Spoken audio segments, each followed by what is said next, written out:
I have been playing Halo 3 of all things a lot more recently. I would say I've increased my Halo 3 playtime from about 0% per month to about 110.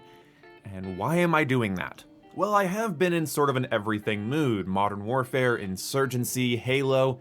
I do want to stream myself getting better at Tarkov, just do some training things as a scav or against bots, and just sort of learn the maps naturally and sort of, experience the game. I have even been enjoying some Black Ops Cold War, multiplayer, and zombies, so it's strange the headspace I'm in right now, but only one game is really beckoning me to get better at it, and it's Halo 3.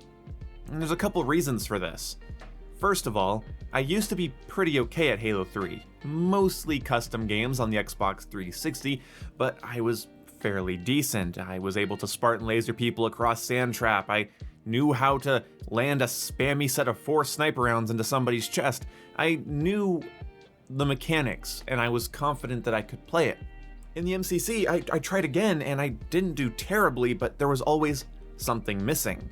And there were parts of the meta that I just completely forgot, like 3 to the body, 1 to the head, which is where you shoot somebody in the body 3 times with the battle rifle and then once in the head. I was trying to land 4 individual headshots all the time. Not a smart thing to do, even with a mouse and keyboard.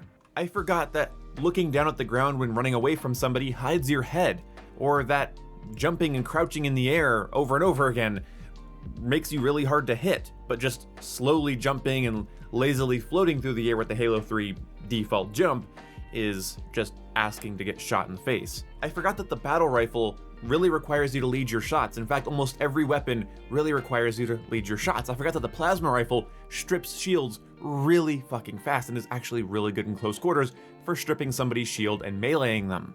Also, I always forget that Halo is a game of combinations, and this is where I think a lot of Call of Duty players struggle with ever playing Halo.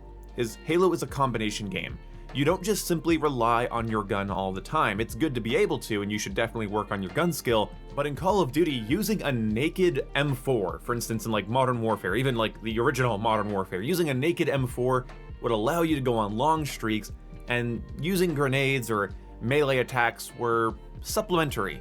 In Halo, you are combining things all the time. You're landing multiple shots to somebody, then meleeing them. When you're getting chased, you turn around, throw a grenade at the corner, and keep going. You are constantly interacting with different pieces of equipment and vehicles and a wide array of weapons. I mean, some weapons you really should just leave on the ground, for instance, the Spiker has never done me any favors, but the plasma rifle strips shields really, really well. So while yes, it'd be convenient if you could just spam nades and use your BR, but the game's gonna require you to get a little bit more creative. When I used to play Halo 3, I didn't use the equipment that was laying around the map, the bubble shield or the shield drain or anything like that, but I now realize that's a pretty damn big mistake because they are incredibly useful tools for getting out of sticky situations or taking on multiple opponents. Using a bubble shield to give yourself a dome of protection and then sitting inside of it with a shotgun or energy sword is very scary for your opponents because they have to enter that octagon. And you're even smarter if you don't have that weapon in your hands when they see you. If they think you have a BR in close range, they're going to come in and try to melee you and one burst you, and that's when you fast swap to a shotgun or a sword. Halo is a game of combinations, and while Halo 4 and 2 Anniversary are nice and easy, casual Halo games, Halo Reach has my favorite personal feel, Halo 2 feels like the most competitive, and CE is nostalgic, Halo 3, I think, is the most mechanically interesting. The sandbox is so fun, and the gunplay is so skill-based, and requires so much meta-knowledge, or at least more meta-knowledge than the other games or other shooters do, that it's just hard for me to be bad at it. And for the longest time, I've been bad at it. And for a long time, Halo 3 kind of felt like the cramped, clunky, slow game, but now that we can turn up the FOV and I'm playing it at 140 frames per second, it feels really smooth, responsive, and modern. Now, there are some things that Call of Duty players do not get about Halo, and myself included here. In a Call of Duty game, anywhere from 40 to 60% of your deaths might not be your fault. You just happened to turn a corner and somebody was there with a sniper rifle and there was nothing you could do. And the snipers aren't very hard to use in Call of Duty, so you're dead. Sometimes you enter a gunfight with somebody, get them down to 1 health, you follow them and they had a shotgun in their back pocket. And in Call of Duty, that doesn't require them to pop your shields with a shotgun then melee you, they just click on you when you think that the gunfight's gonna be yours. Random shit happens in Call of Duty all the time. The time to kill is very, very fast, and so you can't hold every death against yourself as if you're somehow worse than the enemy because you died in that way. Sometimes it's just sort of unavoidable, and that's okay. You play Black Ops Cold War, you go to push the objective, and before you can even respond to what's going on in the room, somebody hits you with a burst of an M16 and you're sent to the respawn screen. That is really not your fault. In Halo, it feels like less than 30% of your deaths are not your fault. Yeah, you might spawn into somebody's sniper reticle, or your teammate might betray you for a power weapon because he's a dick, but for the most part, Halo asks you, what did you just do wrong when you die? Halo 3 especially does not allow you to quickly jump or sprint or dash away. So when you enter an area, you have to have an exit strategy and you have to really worry about your positioning. This requires a lot of game sense, and in many ways, you're punished for being in that area by your own choices. Being aware of what power weapons are in use, where you should and shouldn't be on the map, that's all really, really important in Halo, much more so than in Call of Duty. In Call of Duty, you can get yourself out of sticky situations because of the faster time to kill. In Call of Duty, you can just be immediately melted in a bad situation, and there's not much you can do about it. Try again next time. In Call of Duty, you can sprint away from things, tack sprint away from things, slide away from things, similar to Halo 4 and Halo 5. This was especially obvious in the advanced movement COD games or when Call of Duty just started defaulting to unlimited sprint.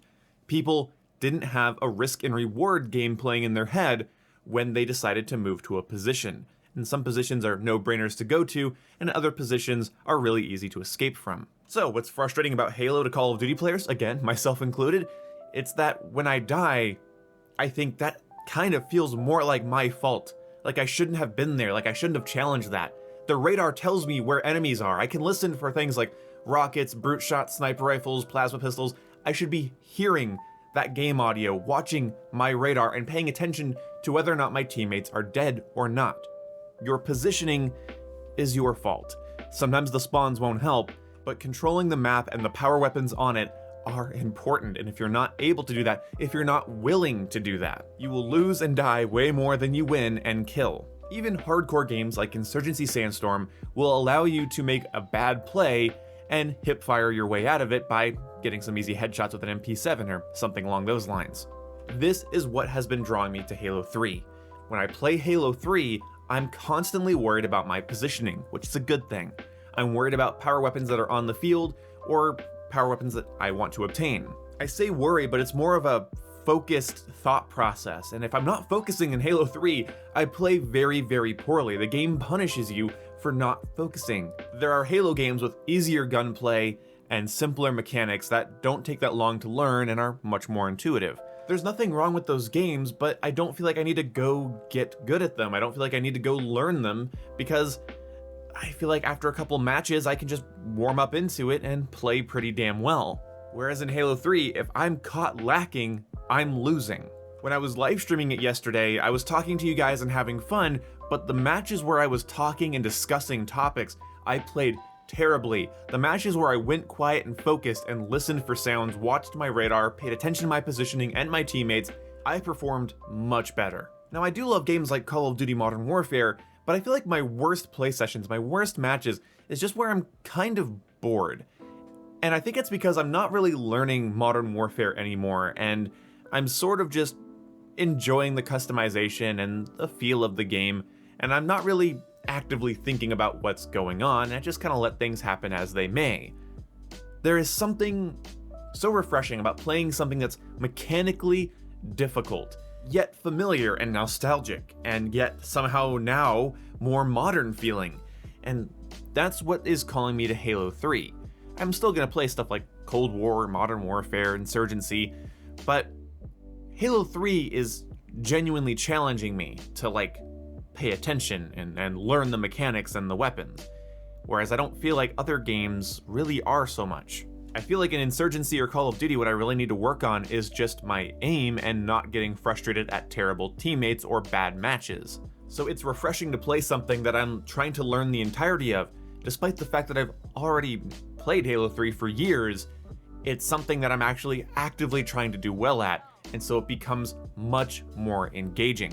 So that's why I've been playing Halo 3, and I am live streaming Halo 3 more often on this channel over the next couple of weeks until I get kind of burnt on it. I just kind of want to ride this train and ride this feeling, so hopefully you guys understand. If you want to watch me live stream Halo 3 and watch me get better at it over time, go ahead, hit the bell icon, and come by when I go live.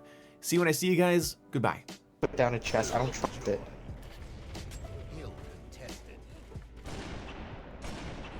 I don't trust it.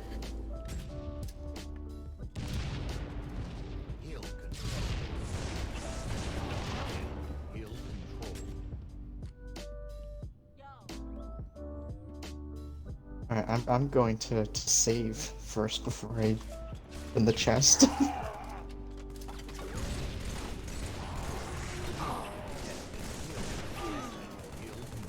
Okay. Okay. That's pretty good.